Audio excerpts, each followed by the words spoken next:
예, 오늘은 에스겔 4장에서 5장까지 말씀입니다. 여러분, 지금 이제 인사이트 끝에 여기 보면은 남은 자가 있다 그러잖아요. 그쵸? 남은 자.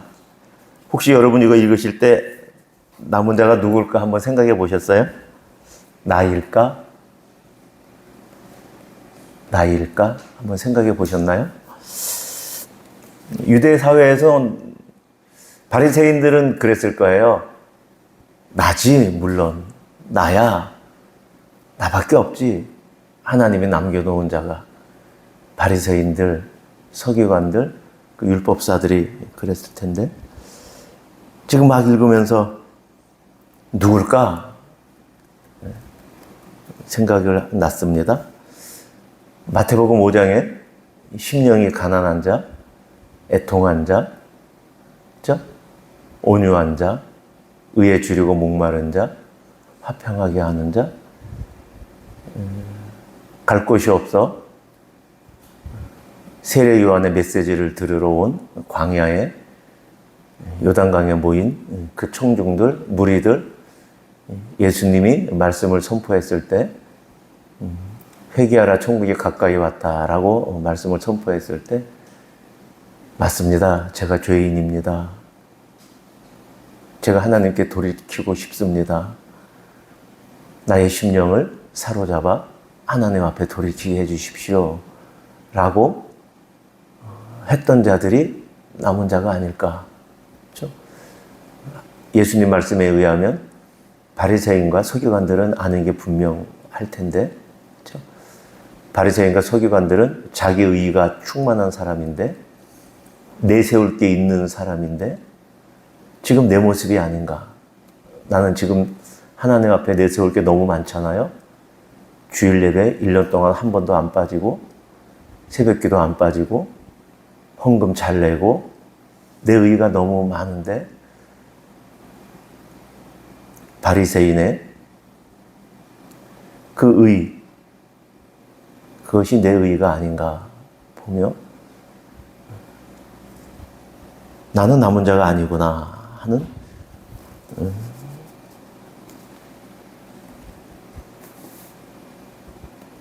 말씀을 보게 됩니다. 이제 4장입니다. 4장. 여러분 어떻게 나눠드린 거 한번 보세요.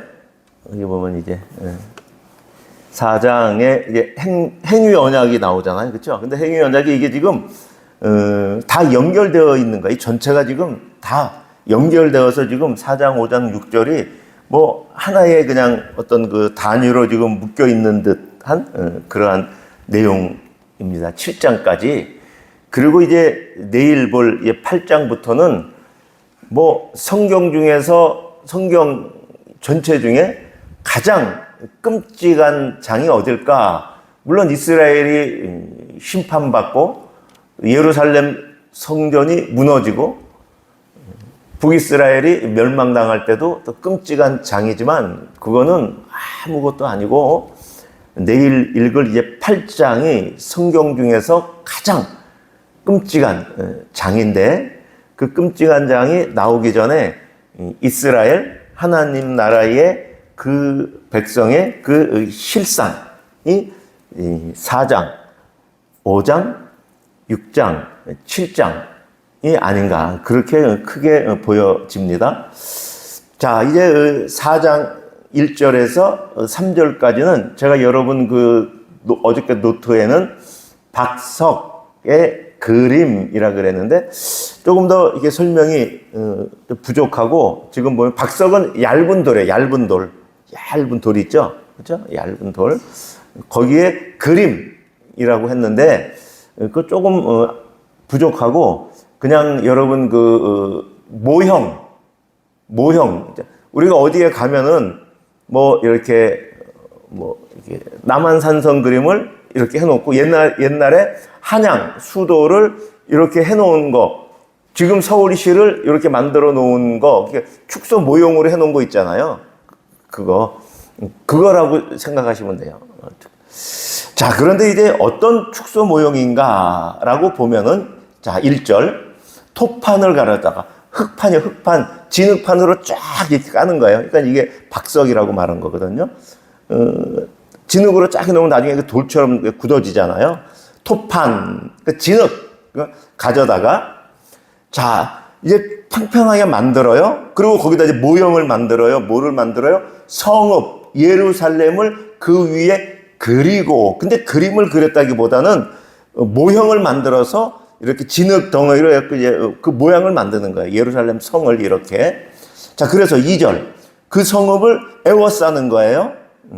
그리고 성읍을 쭉, 그리고 사다리를 세우고 그것을 향하여 흙으로 언덕을 쌓고 그것을 향하여 진을 치고 그것을 향하여 공성태를 둘러 세우고. 자, 이 말은 뭐냐면 여러분 저를 보세요. 지금 예루살렘 성을 이렇게 만들었잖아요.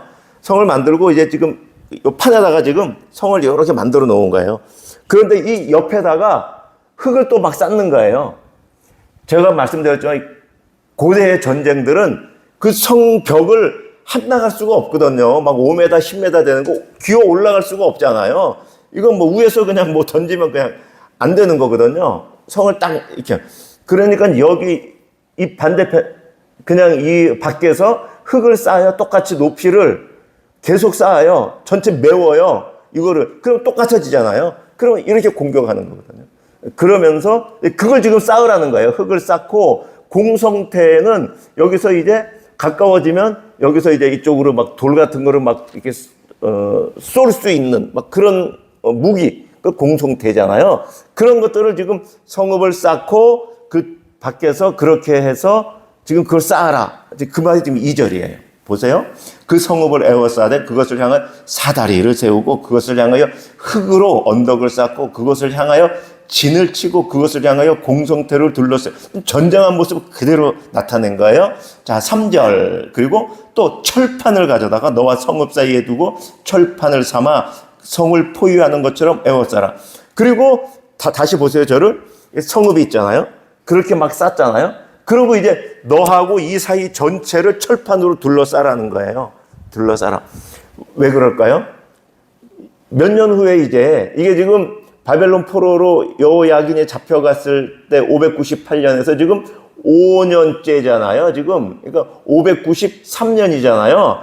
근데 이거보다 지금 이제 593년이니까 4년 후 589년 되면은 바벨론 느부갓네살이 예루살렘을 공격해갖고 성을 3년간 에워싸잖아요. 지금 쥐새끼 하나 못 나가도록 딱 싸잖아요. 지금 그거를 지금 시연하는 거예요. 행동으로. 앞으로 4년 후에 있을 그 일을 지금 그대로 지금 행동으로 바벨론에서 예루살렘에 4년 후에 일어날 걸 지금 행동 예언하는 것이죠. 철판으로 둘러싸서 지금 느부갓네살이 포위할 것을 말하는 거죠. 자, 3절 끝. 이것이 이스라엘 족속의 징조가 될 거야. 이렇게 하는 거예요. 자, 그리고 또 이제 4절부터는 뭐냐면은 왼쪽으로 누우라는 거예요. 왼쪽으로 누워서 자라는 거예요. 그렇게 살라는 거예요. 390일을. 왜냐? 그랬더니 이스라엘이 하나님 앞에 범죄한 날수가 390년이라는 거예요. 그래서 한쪽으로 이렇게 있으라는 거예요. 그 390일이 다 끝나면 오른쪽으로 이제 40일 동안 또 이렇게 있으라는 거예요. 그건 유다가 하나님 앞에 범한 그 연수가 40일, 1년, 40년이다. 지금 말하면서 합쳐서 430년이 유다가 이스라엘이 하나님께 범죄한 연수 430년인데 1년을 하루로 네가 그렇게 행동으로 그렇게 해라. 그러면서 그렇게 있을 동안 줄로 동요 매서 꼼짝 못하게 하는 거예요. 자, 그렇게 보세요. 자, 그렇게 나와갖고 8절. 그렇죠? 내가 줄로 너를 동일 거야, 맬 거야. 너는 에워싸는 날이 끝나기까지. 그러니까 430년이죠. 너는 몸을 이리 저리 돌리지 못할 거야. 이스라엘이 이렇게 될 거야. 라고 지금 말씀하는 거예요. 꼼짝 못한다. 라고 말. 그 왼쪽에도 지금 여러분 설명이 잘 나와 있죠. 1절에서 3절은 예루살렘의 포위에 대한 행동 예언, 4절에서 9절까지는 죄악을 담당하는 그래갖고 꼼짝하지 못하는 그렇게 이제 그 상황을 표현을 하고 9에서 17절은 예루살렘의 빈곤, 고난을 상징하는데 어떻게 상징하고 있는가? 음식을 이제 만들어 먹는데 양이 얼마 안 되니까 저울로 정확히 달아야 되고 그것을 또 해 먹을 때 인분으로 만들어 먹으라는 거죠. 에스겔이 저는 그런 부정한 음식 너무 힘들어요. 그랬더니 그러면 쇠똥으로 그렇게 해라. 옛날에는 여러분 이런 것들이 그 연료였던 거 아시잖아요. 연료, 이게 연료거든요. 그걸로 해서 먹어라. 이거는 이제 예루살렘이 그렇게 이제 포위당해갖고 3년간 지내면 여러분 냉장고에 우리 요즘에 뭐 냉장고에 먹을 게 너무 많아서 냉장고 파먹어도 한 달은 먹는다 막 그런 말이 있잖아요. 집집마다. 그렇죠? 우리가 집에다가 싸놓으면 얼마나 싸놓겠어요. 사실 이 과거에 뭐 얼마나 비축을 할 수 있었겠어요. 저장 시설이 어디 있었겠어요. 그런데 3년이 지금 에워싸여 있으면 그 상황이 얼마나 처참하겠어요. 그것을 지금 이 행동으로 지금 보여줘라. 이제 그렇게 하는 거죠. 자, 그리고 이제 그래서 이제 심판이 오는데 심판이 이제 어떻게 오는가? 5장 1절에서 4절까지가 머리털과 이제 수염을 이제 깎아라라고 말하는 거예요. 그러면서 3분의 1, 2절 같이 읽을까요? 시작. 그 성읍을 에워싸는 날이 차거든 430일이 차거든 너는 터럭 3분의 1은 성읍 안에서 불사르고 3분의 1은 성읍 사방에서 칼로 치고 3분의 1은 바람에 흩으라 이렇게 말하잖아요. 이게 머리털을 이렇게 닦아놓은 걸 3분의 1, 3분의 1, 3분의 1씩 이렇게 가르는 거예요. 그리고 그러면 이게 뭐냐? 3분의 1은 성읍에서 불사르고 3분의 1은 성읍 사방에서 칼로 막 치는 거예요. 머리카락을. 그리고 3분의 1은 바람에 날려라. 이게 뭐냐라고 했을 때 이건 상징이거든요. 자, 12절로 가볼게요. 다음 페이지. 같이 읽겠습니다. 시작. 너희 가운데에서 3분의 1은 전염병으로 죽으며 기근으로 멸망할 것이다. 3분의 1은 너희 사방에서 칼로 엎드러질 것이야. 3분의 1은 내가 사방에 흩어버리고 또 그 뒤를 따라가며 칼을 빼리라. 그러니까 이제 바벨론의 이제 그 공격으로 3분의 1이 이제 전쟁으로 죽을 것이고 3분의 1은 아까 이제 막 뭐 3년 동안 포위하는 과정이나 그 전쟁의 모든 과정 속에서 전염병, 기근으로 3분의 1이 죽을 것이고 3분의 1이 뭐 어떻게 해서 피해서 도망가겠지만은 사방으로 흩어져서 흩어질 것이고 그렇지만 흩어져도 내가 따라가서 그를 칼로 다 그 행동 예언을 지금 머리털을 깎아서 이걸 지금 누구 앞에서 하냐 하면요. 바벨론에 지금 유다 사람들이 같이 살고 있잖아요. 그러면 자기 혼자 하는 게 아니고 그들이 보게끔 지금 하고 있는 거예요. 그리고 이렇게 하면 그들이 묻잖아요. 그러면 이거를 지금 다 설명하는 거야. 이렇게. 다 설명해 주는 거야. 제가 4장 1절부터 설명했던 것처럼 에스겔이 너 뭐해 지금? 이게 무슨 짓이야? 괴괴한 일을 한다? 그럴 때 이거는 하나님이 나에게 말씀해서 하는 건데 앞으로 이렇게 된대. 그 얘기를 이제 상징으로 하고 해석을 해주는 거죠. 자, 그런데 이제 5장 1절에서 4절은 행위를 그렇게 하는데 이제 그 내용들을 계속 또 이제 설명을 해줘요. 여러분 5절 같이 읽을까요? 시작. 5장 5절 시작. 주 여호와께서 이와 같이 이르시되 이것이 곧 예루살렘이라 내가 그를 이방 가운데 두어 나라들이 둘러있게 하였거늘. 여러분 이거 어떻게 들리세요? 내가 그를 이방 가운데 두어 나라들이 둘러있게 하였거늘. 아니 당연한 말씀이죠. 하나님. 아니 유다가 있으면 그 주위에 다 다른 나라가 있겠지. 그러면 뭐 다른 나라 없이 그냥 거기가 빈 공터겠어요? 하나님? 어떻게 들리세요? 내가 그를 이방 가운데 두어 나라들이 둘러있게 했다. 이스라엘이 당연한 건데 이스라엘이 이방 열국, 이방 사람들 가운데 이렇게 있다는 거예요. 꽂혀 있다는 거예요. 그렇죠? 여러분 창세기 12장 기억나지 않으세요? 아브라함에게 너는 열방의 모든 날에 복이 될지라. 그렇죠? 세상 나라에 복이 되려면 어떻게 해요?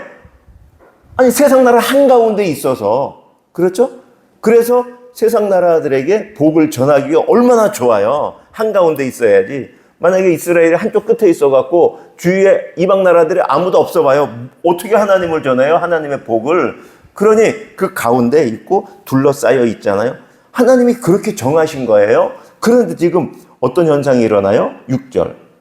그런데 그가 내 규례를 거슬러서 이방인보다 악을 더 행하여, 이게 무슨 얘기예요?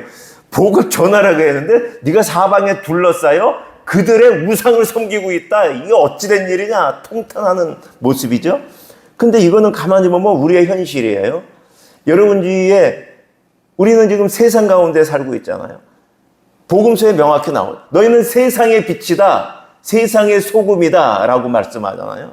내가 너희를 세상 가운데 갖다 놓은 거야. 세상 어둡지. 세상 썩었다니까. 세상이 너희 거기서 빛을 비추라니까. 그래서 내가 너희를 거기다 갖다 놓은 거라니까. 우리 인생 각자 한 사람 한 사람의 지금 삶의 그 상황, 내가 만나는 그 사람들, 내가 있는 그 환경들 어둡죠. 힘들죠. 그렇죠? 그런데 그래서 내가 거기에 너를 두는 거야. 네가 복이잖아. 네가 소금이잖아. 네가 빛이잖아. 지금 말씀하시죠. 그런데 이스라엘이 뭐예요? 어두운 가운데 자기의 빛이 꺼지고 소금인데 소금이 맛을 잃어 버리게 되어 있는 모습이 지금 이스라엘의 모습이다. 지금 그렇게 말씀해 주고 있는 것이죠. 11절 195페이지 제일 밑에 보면, 그죠? 중반절 보면 네가 모든 미운 물건과 모든 가정한 일로 내 성소를 더럽혔은즉 나도 너를 아끼지 아니하며 긍휼을 베풀지 아니하고 미약하게 할 거야라고 말. 자, 그리고 이제 13절 보시면 천천히 같이 읽어볼까요? 시작. 이와 같이 내 노가 다한즉 그들을 향한 분이 풀려서 내 마음이 가라앉으리라. 내 분이 그들에게 다한즉 나 여호와가 열심으로 말한 줄을 그들이 알리라. 여러분 이런 거 읽을 때 조심하셔야 돼요. 내가 노하고 분을 내서 좀 시원해진 적이 있잖아요. 여러분 하나님이 지금 그러시다고 말하는 게 아니에요. 하나님의 지금 그 어떠함을 이렇게 우리가 알 수 있게끔 표현을 해줘야 되잖아요. 창조주 하나님의 그 어떤 걸 표현해줘야 되는데 우리에게 이 표현이 제일 적합해서 이 표현을 해주신 것인데, 그렇다고 하나님이 지금 나처럼 분을 내고 있다고 생각하시면 절대 안 되는 거예요. 절대 안 돼요. 자, 그런데 제가 지금 보고 싶은 건 이거예요. 나 여호와가 열심으로. 근데 여러분 열심으로 지금 해서 어떤 일이 벌어진 거예요? 앞에 있는 일이 벌어진 거예요. 앞에 있는 일이 뭐였어요? 금방? 이스라엘 백성이 멸망한다는 거니까요. 3분의 1은 전쟁으로, 3분의 1은 전염병, 기근으로, 3분의 1은 다 흩어졌지만 내가 따라가서 그들을 멸하겠다고. 그게 하나님의 열심이라는 거예요. 여러분 하나님의 열심 마음에 드세요? 나를 심판한다는 거예요. 마음에 드세요? 근데 그게 하나님의 열심이라는 거예요. 여러분 계속 반복되는 말씀이 있잖아요. 160페이지 제일 밑에 오른쪽 끝에 내가 여호와인 줄 너희가 알 거야. 그렇죠? 161페이지 그 10절 그때야 그들이 나를 여호와인 줄 알 거야. 13절 제일 끝에 내가 여호와인 줄 너희가 알 거야. 14절 끝에 내가 여호와인 줄 그들이 알 거야. 7장 4절 끝에 내가 여호와인 줄 그들이 알 거야. 162페이지 7장 9절 끝에 나 여호와가 때리는 이임을 너희가 알 거야. 7장 마지막 절 27절 내가 여호와인 줄 그들이 알 거야. 무슨 얘기예요? 저는 이게 지금 내가 여호와, 이게 지금 하나님의 열심이야. 하나님의 열심. 하나님의 열심. 그런데 그 하나님의 열심이 뭐로 나타나는 거예요? 심판으로 나타나요. 매로 나타나는 거예요. 여러분, 자녀들 키워봤잖아요. 매 들어보신 기억 나시죠? 왜 매 드셨어요? 망하라고요? 절대 그렇지가 않아요. 절대 그렇지가 않아요. 그런데 여러분, 옆집 아이는 개 망난이라도 제가 회초리 안 들어요. 옆집 아이는. 여러분, 이웃집 아이가 못된 아이라고 여러분 회초리 들어본 적 있으세요? 어느 사람이 그렇게 합니까? 없어요. 오직 부모만 자녀에게 회초리를 들어요. 왜요? 열심으로. 부모이기 때문에. 관계가 있기 때문에. 매를 드는 거예요. 하나님의 열심. 그렇죠? 한편으로는 우리가 지금 살아가는 일상에 어려움들이 하나님의 열심 때문에 그 어려움들이 있을 수가 있어요. 이스라엘이 당하는 이것들이 하나님의 열심 때문에 이스라엘이 내가 여호와 하나님인 줄 깨닫게 알기 위해서 그 상황을 하나님께서 만드시고 허락하셨다면 지금 이 시대를 사는 각 성도가 매일 마주치는 그 상황, 그 사건들은 하나님이, 성도 한 사람이 하나님이 여호와 하나님인 줄 깨닫게 알기 위해서 나에게 허락하신 사건이고 상황이죠. 이스라엘은 이렇게 했는데 나는, 우리의 일상은 이거하고 아무 상관이 없다? 그게 아니에요. 성경에 제가 진리라고 말씀했을 때는 그때 그 하나님이 지금 내 인생에도 모든 상황을 간섭하셔서 모든 허락하는 상황 가운데 그 상황을 통해서 내가 하나님을 깨달아 알게 하기 위해서 그 상황을 만들어 가신다. 그 상황이 지금 허락된 것이다. 그렇게 우리는 인식해야 합니다.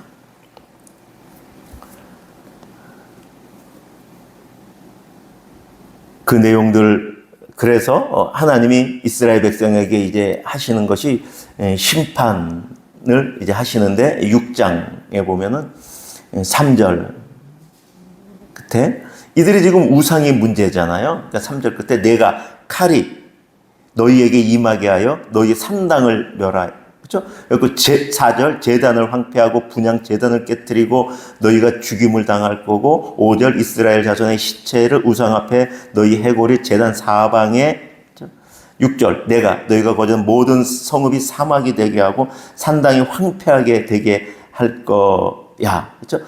이걸 통해서 어떻게 된다는 거예요? 아까 7절 끝에 내가 여호와인 줄 너희가 알 거야. 그렇죠? 이것이 단지 우상 제단을 말하는 것이 아니고 우리 안에 있는, 내 안에 있는 지금 세상적인 가치관, 세상적인 그 문화, 세상을 따라가려고 하는 그 어떠한 그 행동들, 그 언행들, 그런데 그것을 하나님이 다 멸하고 깨트리고 쪼갠다 라고 말하고 너를 그 앞에 엎드러지게 할 거야 라고 말하는 것이죠. 사실 그 하나님이 지금 우상을 섬기는 이스라엘 백성에게 그렇게 행하신다라고 해석을 해도 되고요. 또 한 가지 해석은 우상을 섬기는 그 행위는 결국은 우상을 섬겼던 그 행위는 그 우상이 그를 그렇게 만들어내는 거예요. 하나님이 그렇게 하는 것이 아니라 우상을 열심히 여러분 여기다 불을 만지잖아요. 그럼 타잖아요. 불을 만지니까 타요. 우상을 섬기고 우상을 섬기니 그 우상 앞에서 자기가 죽임을 당하는 거고 우상 앞에서 꼬꾸라짐을 당하는 거고 우상 앞에서 패망을 당하는 것이죠. 우리가 세상을 따라가니 하나님이 나를 벌하시는 것이 아니라 세상 따라간 그것이 그렇게 그 사람을 만들어 되는 것이죠. 그렇죠? 우리는 예언서들을 볼 때 하나님이 잔인하다라고 하나님이 어떻게 이렇게 무서우신가? 그것이 아니라 내가 지은 죄가 우상을 섬긴 그것이 그렇게 무섭다. 그것이 나를 파멸로 만드는 것이다. 라고 그렇게 인식을 해야지 하나님이 무섭다라고 생각하면 구약에 있는 하나님은 여러분이 신학에서 만난 예수님 그 하나님이에요. 선하시고 사랑이 많으시고 자비하시고 인자가 한이 없으시고 그렇죠? 구약을 읽으면서도 그 하나님이 그려져야 되는 것이지 구약을 보면서 무서운 하나님이 읽혀지면 절대 성경을 다시 봐야 돼.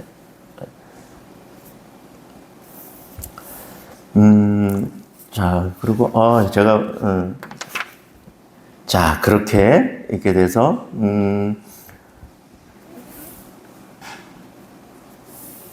오늘 본문이, 그래요. 7장, 이제 볼게요. 그래서 아까 이 6장에 있는 그 우상 섬기는 그것들이 있잖아요. 그 모든 것들이 다시 7장에서 어떻게 표현되어 있느냐 하면, 7장 3절. 같이 읽을까요? 시작. 이제는 내게 끝이 이르렀나니 내가 내 진노를 내게 나타내어 내 행위를 심판하고 내 모든 가정한 일을 보응하려. 이제 너의 행위, 이 우상 섬겼던 모든 이 6장의 내용들을 너의 행위라고 말하는 거예요. 이제 3절에 잘 나와 있죠. 내 행위를 심판하고, 그리고 4절 중반절에도 내 행위대로 너를 벌하여. 그쵸?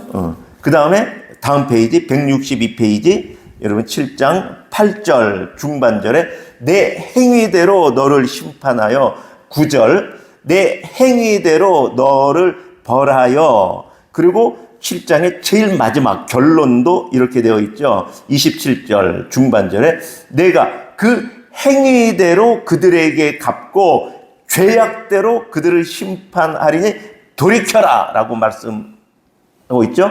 그러니까 여기 행위대로라는 말을 여러분 알잖아요. 그렇게 해서 그것대로 알잖아요. 행위대로. 그러니 그 행위의 결과가 그렇게 심판을 가져온다는 거라고 제가 말씀을 드리는 거예요. 그렇죠? 우리는 하나님이 어떻게 이럴 수가 있을까가 아니라 그렇게 행위를 했으니 그 결과가 미치는 거예요. 그 심판이 미치는 거예요. 그렇죠? 그러니 그 행위를 하지 말라는 것이 되는 거죠. 사랑이 많으신 하나님은 어찌 이러실까가 아니라 하나님이 이렇게 정하여 놓으셨는데 너희가 우상을 섬겨 너희가 그 행위를 했으니 그 행위대로 너희가 보응을 받는 거야 라고 지금 말씀하고 있는 것이죠. 여러분, 그런데 이제 여러분의 인생을 한번 돌이켜 보세요. 어린 시절부터 지금까지 여러분의 행위는 어떠셨습니까? 여러분 인생의 모든 순간에 여러분의 행위는 어떠셨어요? 어떠한 보응을 받으실까요? 여러분이 행하신 행위대로. 이건 하나님이 어떻게 안 하셔요? 하나님이 안 하셔요. 공의로운 하나님이, 공의로운 재판관이 이러면 불의한 재판관이 되잖아요. 여기서 여러분 안 구해 주셔요. 우리는 많이 하나님을 오해해요. 여기서 나를 구해 주시면 불의한 재판관이죠. 세상 재판관도 안 그러고 대법관도 안 그러는데 하나님 재판관이 내가 행한 행위대로.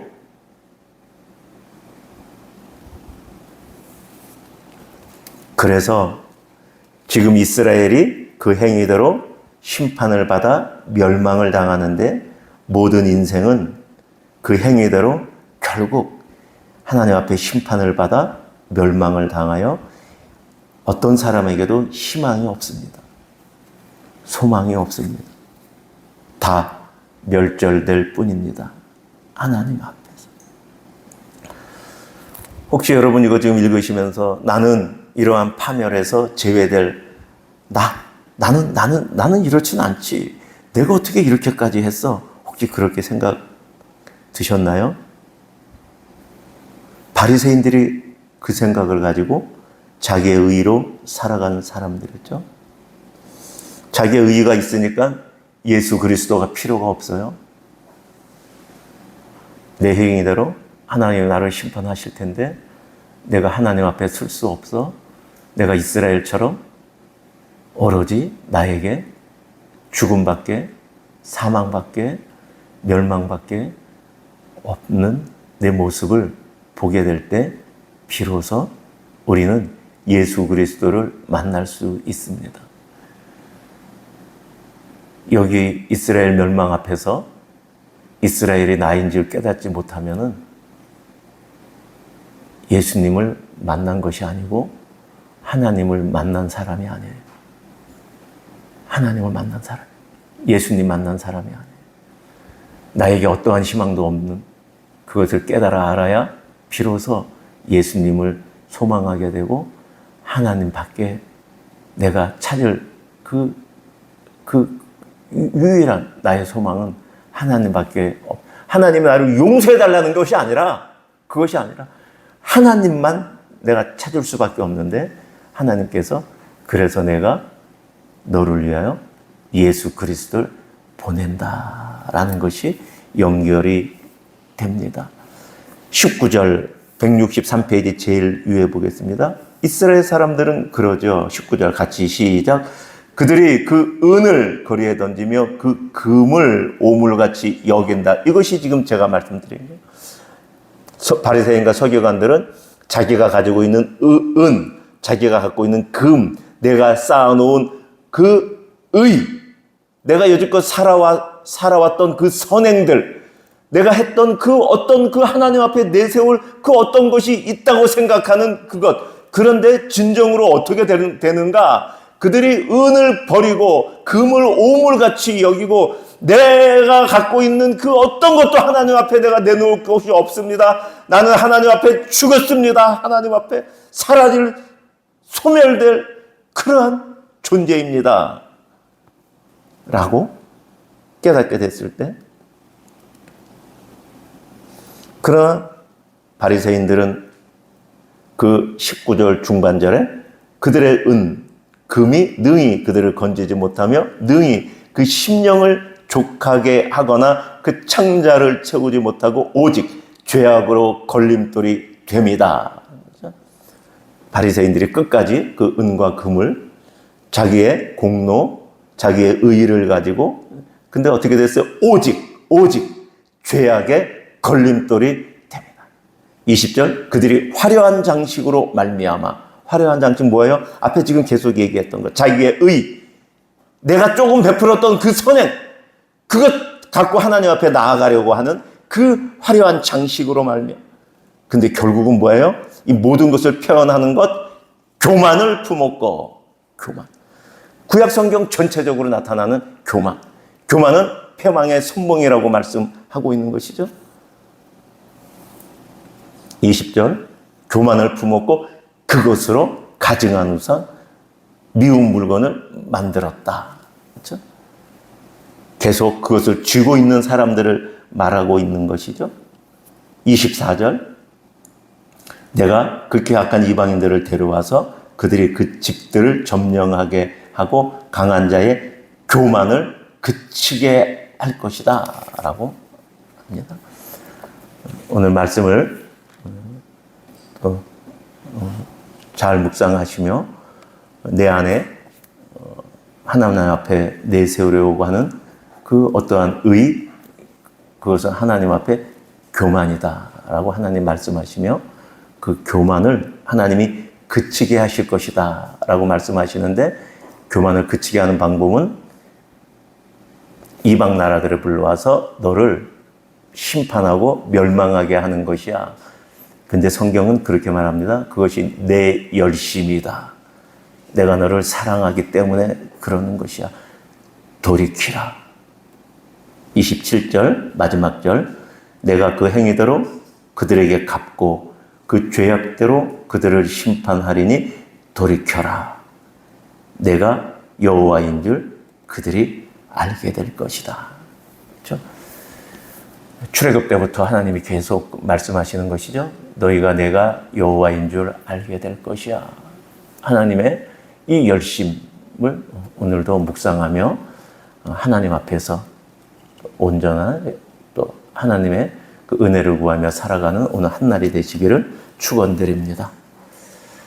말씀을 따라드리는 오늘의 기도하겠습니다. 시작. 거룩하신 하나님 아버지, 죄를 미워하시며 공의로 세상을 다스리시는 주님 앞에서 내 삶을 돌아봅니다. 입술로는 주님을 고백하면서도 마음으로는 세상의 가치와 욕심을 더 사랑했던 죄를 용서하여 주옵소서. 말씀보다 나의 의와 생각과 경험을 앞세운 교만을 회개하오니 나를 새롭게 하시고 예수 그리스도 안에 거하게 하옵소서. 에스겔을 통해 심판을 경고하심이 언약 백성을 언약 안으로 인도하여 생명을 주시려는 하나님의 열심인 것을 깨닫습니다. 이 새벽 시간에 나에게 말씀을 주시는 이유 또한 나에게 생명을 주시기 위한 하나님의 사랑인 것을 내가 깨닫습니다. 여호와 하나님을 올바로 알아가게 하시며 거룩한 양심을 주옵소서. 은혜의 하나님, 심판 가운데서도 남은 자를 보존하셨던 것처럼 예람교회와 성도들을 붙드시고 말씀으로 새롭게 하옵소서. 성도들의 가정과 교회가 세상과 타협하지 않고 거룩함을 지키게 하시며 어떤 상황에서도 재물이나 사람을 의지하지 않고 오직 주권자 되신 하나님만 신뢰하게 하옵소서. 예수 그리스도의 이름으로 기도합니다. 아멘. 개인 기도 드리시겠습니다.